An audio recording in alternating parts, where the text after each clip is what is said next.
৬৫,০০০ মানুষের চিৎকার শোনার অপেক্ষায় থাকা ইডেনের গ্যালারি যেন খাঁ খাঁ করছে এক নিস্তব্ধতায়।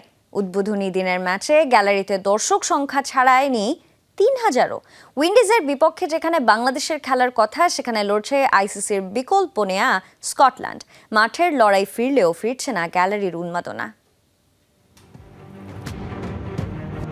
ইডেন গার্ডেন্স, যাকে কলকাতার ক্রিকেটের তীর্থস্থান বললেও ভুল হবে না, যেখানে দর্শকের গর্জনে কেঁপে উঠত স্টেডিয়াম, সেই ইডেনে আজ শুনশান নীরবতা। ৬৫,০০০ মানুষের চিৎকার শোনার অপেক্ষায় থাকা গ্যালারি যেন আজ খাকা করছে এক নিস্তব্ধতায়। মাঠে লড়ছে উইন্ডিজ আর স্কটল্যান্ড।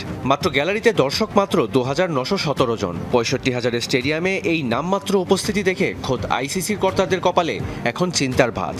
যে ইডেনে টিকিট না পেয়ে চলতো হাহাকার, সেখানে আজ মাছি তাড়াতে হচ্ছে আয়োজকদের। কিন্তু কেন এই দশা? কারণ এখানে নেই লাল সবুজের গর্জন। নিরাপত্তা শঙ্কায় বাংলাদেশ ভারত সফরে না যাওয়ায় তড়িঘড়ি করে বিকল্প হিসেবে স্কটল্যান্ডকে আসরে ঢুকিয়েছিল আইসিসি। কিন্তু মাঠের লড়াইয়ের বিকল্প মিললেও আবেগের বিকল্প যে মেলা বড় দায়, তা এখন হাড়ে হাড়ে টের পাচ্ছে ক্রিকেটের সর্বোচ্চ নিয়ন্ত্রক সংস্থা।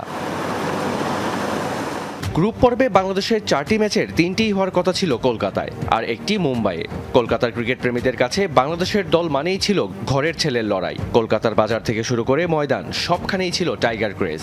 সেই টাইগাররাই যখন নেই, তখন কলকাতার বাবুরা কেনই বার কষ্ট করে মাঠে যাবেন? ক্রিকেট স্রেফ ব্যাটে বলের লড়াই নয়, ক্রিকেট হলো দর্শকদের উন্মাদনা। আইসিসি হয়তো বুঝতে পেরেছে বাংলাদেশ দল র্যাঙ্কিংয়ে যাই হোক, দর্শক চাহিদায় তারা আসল গেম চেঞ্জার।